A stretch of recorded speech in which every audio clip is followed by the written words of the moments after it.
Hey everyone, Michelle here and welcome back to my channel and welcome to my May book haul. May wasn't as big as April, so there's not nearly 40 books, but there's still a chunk. There's still a chunk. I did think this wasn't as big as I was expecting. So I was like, oh, maybe I'll combine it with June. No. I thought there's just enough to kind of warrant a video. So because I am filming this on my lunch break, as normal, I'm going to go straight into them. Like normal, I will just show you the book, read you the blurb, and then carry on. So I will start off with hardbacks like normal, and the first book is Lost in the Neverwood by Aidan Thomas. This is the same author of The Cemetery Boys. Cemetery Boys isn't something I'm really interested in, but this is a Wendy retelling from Peter Pan, so I was very intrigued. As someone who loves Disney, I'm kind of trying to get more into fairy tale retellings or Disney story retellings, and this cover is very pretty. This actually is for one of my reading challenges that goes throughout the year, and I can't remember which one. I think it's for Buzzwordathon. I think one of the months is It's Lost is a word, but don't quote me on that. If I wasn't reading this for Buzzwordathon, I would definitely be using it for whatever-a-thon because it screams pride flag to me. It screams a pride flag. It's blue, purple and pink. It's a bisexual flag. It screams it. And it's even lovely in the naked hardback. When children go missing, people want answers.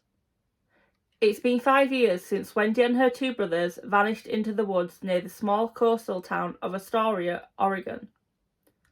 Wendy returned with no memory of where she had been or what had happened to her.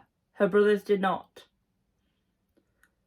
When the town's children start to disappear, the mystery around her brothers is brought back into the light, and the police are once again knocking on Wendy's door for answers. Attempting to flee her past, Wendy almost runs over an unconscious boy lying in the middle of the road. Peter, a boy she thought lived only in her stories, asks for Wendy's help to rescue the missing kids. But in order to find them, Wendy must confront what's waiting for her in the woods. So I am very interested in this book. It's like I said, it's one of those where if it wasn't for a reading challenge, I'd either be reading it for whatever-a-thon or trying to read for whatever-a-thon. Watch next week's vlog. Well, watch this week's vlog. That's go up next Monday to find out why that's not going well. Or I'd be reading it for my birthday month next month. But yes, a Wendy Peter Pan retelling, or reimagining as some people would say, right up my little alley. The next book is Circus of Wonders by Elizabeth McNeil. This is the Waterstones signed exclusive. There's the signature. There's the lovely end papers. And there's the naked cover. Again, this is one of those books where if I did ever have books like facing outwards this way, like I would definitely uncover this and have this one on there.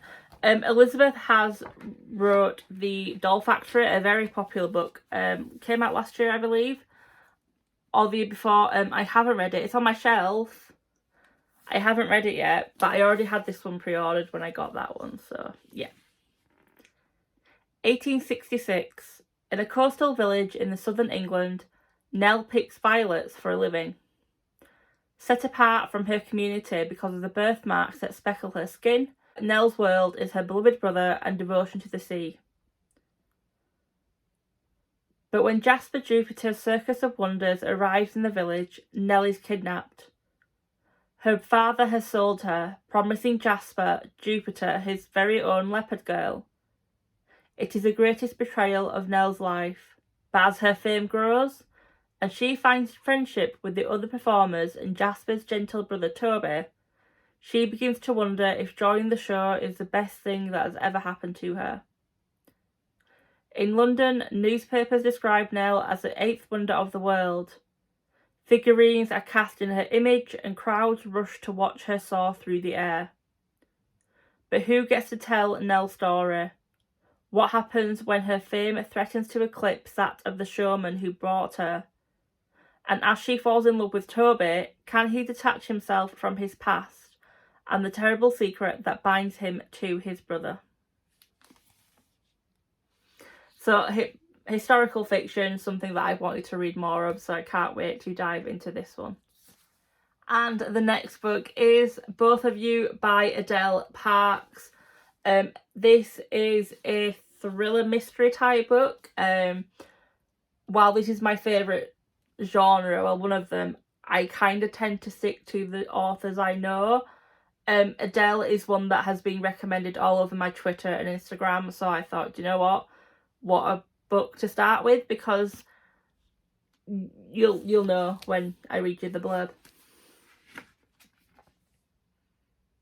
Lee Fletcher, happily married stepmom to two gorgeous boys, goes missing on Monday.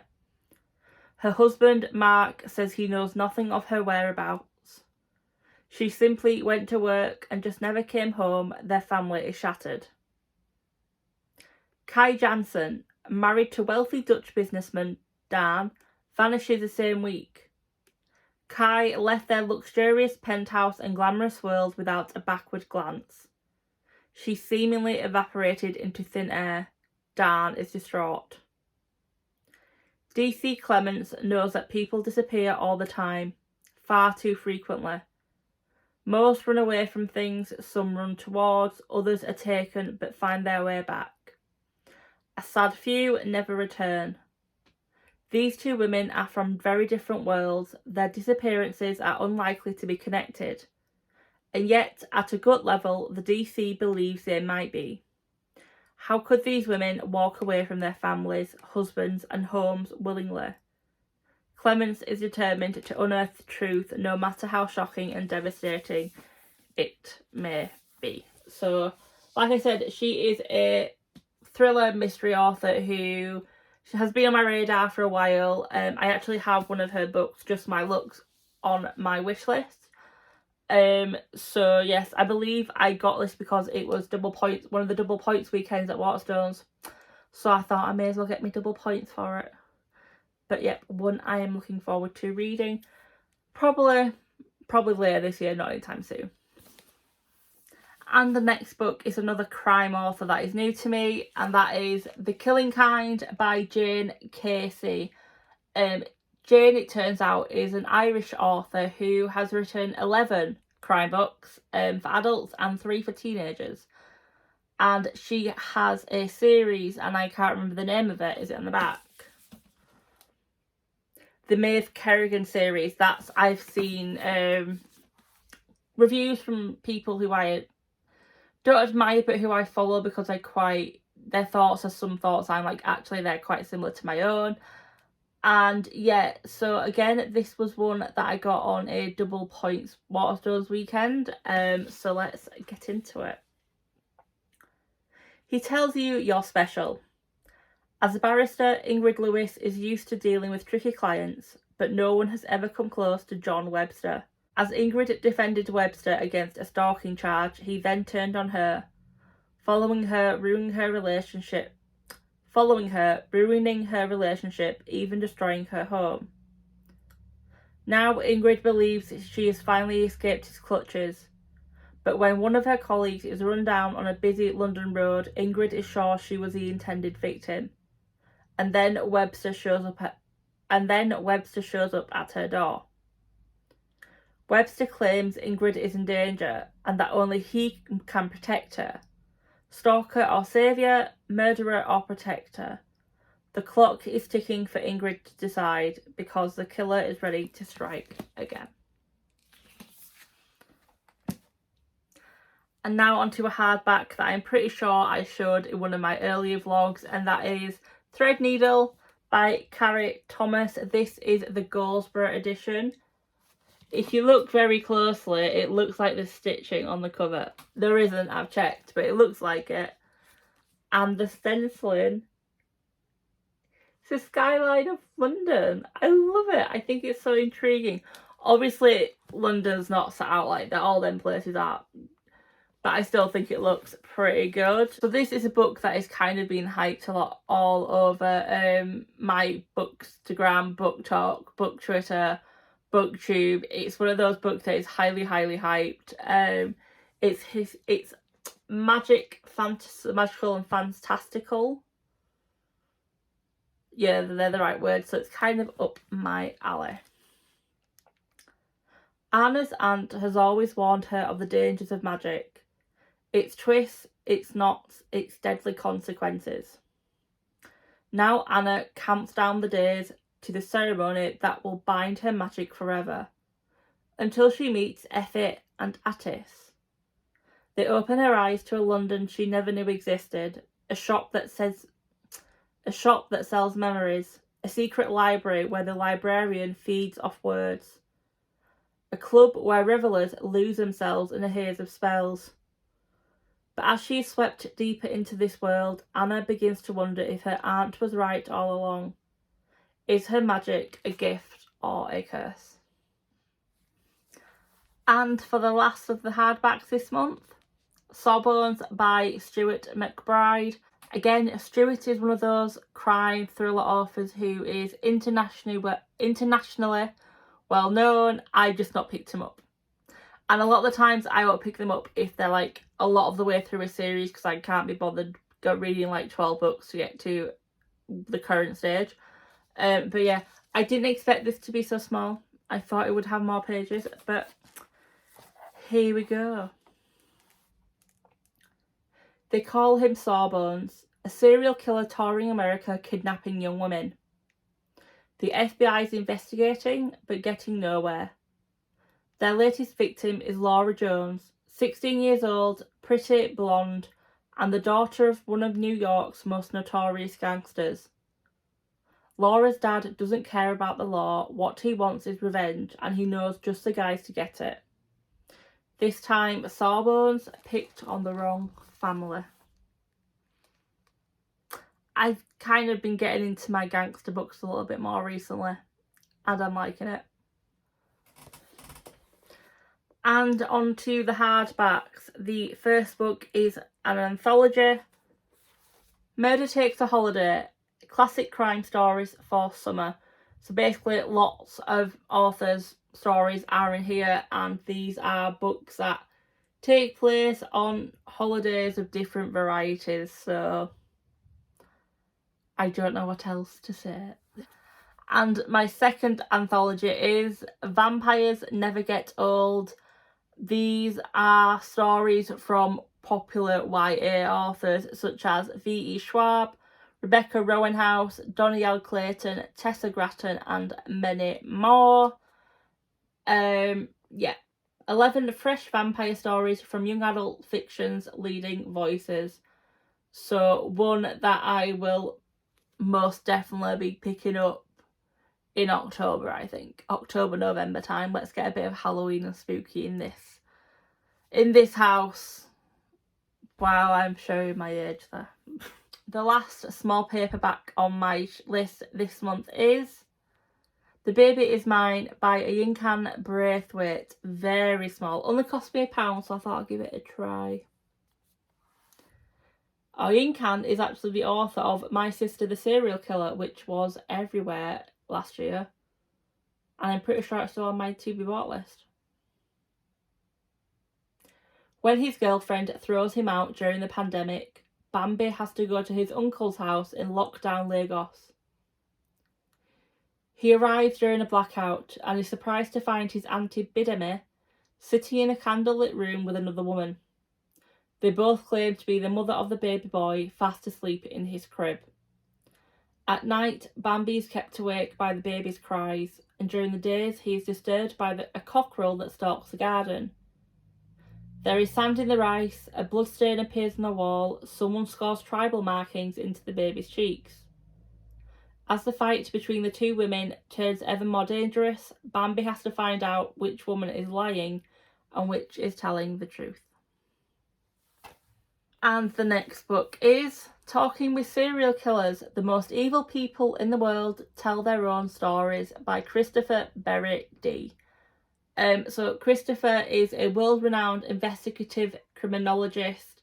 He gained the trust of many killers around the world and discussed their horrific crimes in interviews. So yes, I don't read a lot of real-life crime books. I do want to change that, probably starting next year. That'll be one of my aims. But my colleague was doing a big book unhaul and this happened to be in there, and it was actually on my to be bought list. So I was like, I'm there. I actually got another book from her as well. She's an amazing colleague, Jelena. You can't see her books, but she actually gave me 2 Colleen Hoover books to borrow last year. I've never read Colleen Hoover and I really enjoyed them. I need to give them back to her next week actually. So yeah, she was unhauling this and the next book and I was like, interesting. The next book is Promise Not to Tell by Jennifer McMahon. McMahon will go for. I know who you are. Those were the first words Kate's mother said to her the night she returned home. The same night a young woman was horrifically murdered. The crime eerily mirrored another from Kate's childhood, when her misfit friend Dell, shunned and derided by her classmates, was brutally slain. Dell's killer was never found, and Dell achieved immortality in local legends and ghost stories. Now, as a new murder investigation draws Kate irresistibly in, her past and present collide in terrifying and unexpected ways. But nothing is quite what it seems, and the grim spectres of her childhood are far from forgotten. And the next book is Homestretch by Graham Norton. Yes, the Graham Norton from the TV and radio. This will be the 3rd book of Graham's that I've read. I think this is actually his 3rd book he's released. And I quite enjoy his work. They tend to be solid 4 stars, so I hear he has a new book out. I pre-order. I do only pre-order paperback, so not the hardbacks. No offence, Graham, but you've not got there yet where I would pre-order your hardback. It is 1987 and a small Irish community is shattered by a terrible accident.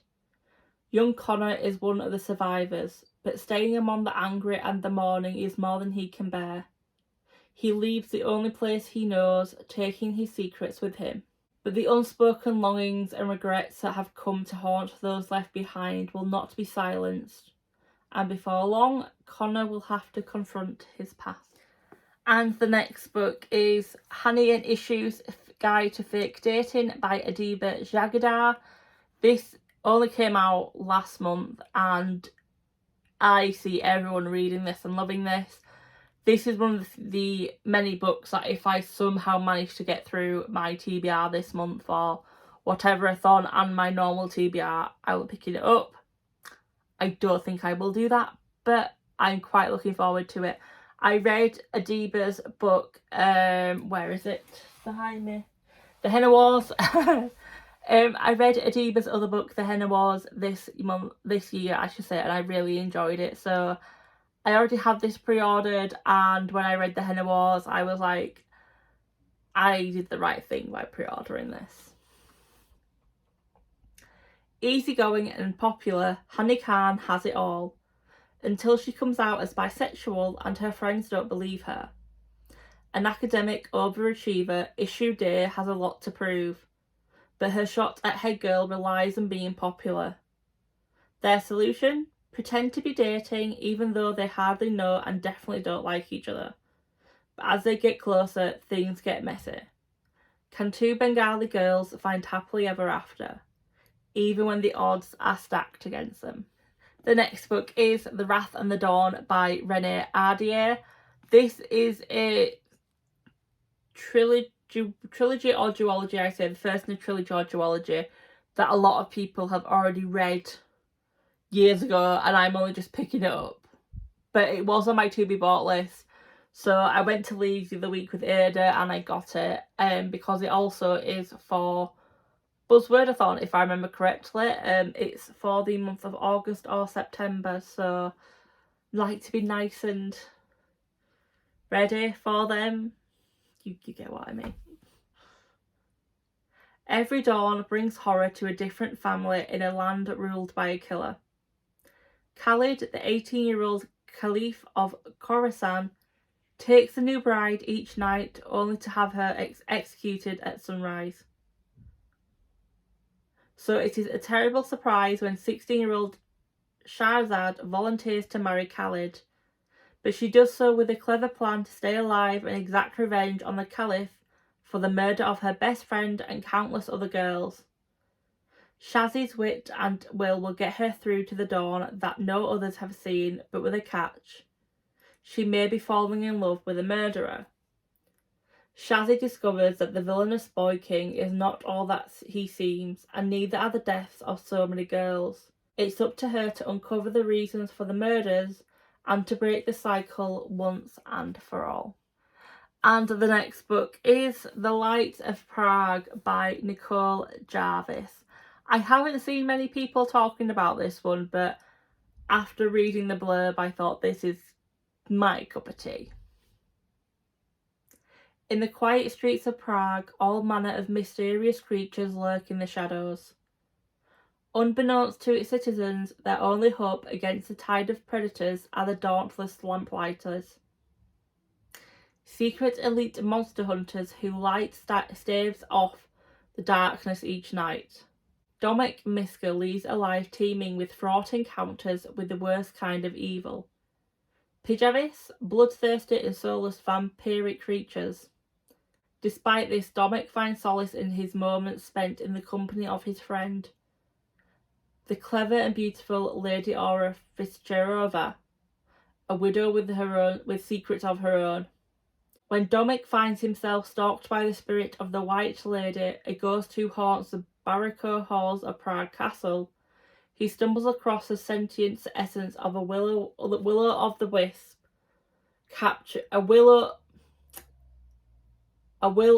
the wisp, captured in a mysterious container.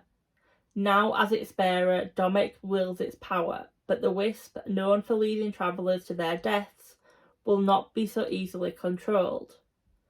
After discovering a conspiracy amongst the Pijavis that could see them unleash terror on the daylight world, Domek finds himself in a race against those who aim to twist alchemical science for their own dangerous game. I do apologise for the stumbling over the words there. But the cover is very pretty, and again, it sounds like one maybe to pick up in about October, November time. Let's see if I stick to that. And the second to last book is The Court of Miracles by Kester Grant. This is a reimagining of Les Miserables, this stage show and book. I quite enjoy the stage show, so I was intrigued by this. It wasn't high up on my priority list, but I thought I'd get it. The French Revolution of 1828 has failed and Paris is in mourning. The wretched of the city have gathered into guilds of thieves, assassins, and worse to form the Court of Miracles. When Eponine's sister is sold to the Guild of Flesh, both their fates are sealed. The only chance Eponine has of rescuing her is to join the Miracle Court and steal back what was taken. But to do that, she'll have to become the greatest thief the city has ever known. And the last book for this month is Love and Theft by Stan Parrish. This is a paperback, but it's too tall for my paperback shelf, so I have to shelve it with my hardbacks. You didn't need to know that, but I thought I would tell you that. When Alex Cassidy and Diane Allison meet by chance at a party in Princeton, New Jersey, there are instant sparks. Both are single parents living in wealthy suburbia, independent, highly competent, and seemingly settled in their lives. She runs a successful catering business. He's part of a crew that robs banks, casinos, and jewellery stores around the world. Neither realises that their lives have overlapped before, or that their shared history and burgeoning relationship will come to threaten everything they love. As Alex prepares for one final daunting job, he discovers that he's not the only one with secrets, and that both of them are playing for the highest stakes imaginable. So there was my book haul for May. Like I said, not as big as April, which has 37 books on it if I remember correctly, but still a pretty good chunk of books. My plan for this month was always to try and read as many books that I hauled. Not happening at this moment in time, so no pressure. June won't be that big of a book haul month, so I am thinking that I may do a June and July combined book haul month video. I know I'll be getting a few books in July because it's my birthday. So hopefully friends will be getting me books. Family never do. They'll always give me money, but that just goes towards books. So yeah. So that was my book haul for May. Have you read any of them books? If you have, please let me know your thoughts. I know everyone says this. I genuinely mean it. I always talk to Ada about books, and if she has thoughts on books, like you'll have seen in this week's vlog coming up on Monday, we had similar thoughts about one of the books. So yeah, please let me know your thoughts, because if you tell me that you actually enjoyed a book that I've not put on a TBR yet, I may push it up the list of priority to read. But then again, if you tell me that actually this book wasn't the best, or it wasn't what I thought it would be, it would push it down a bit, because I generally do want to know what you think, because I do find it quite intriguing when sometimes I differ from what other people think, or if we have similar thoughts. If we have similar thoughts, I may be hitting you up for book recommendations.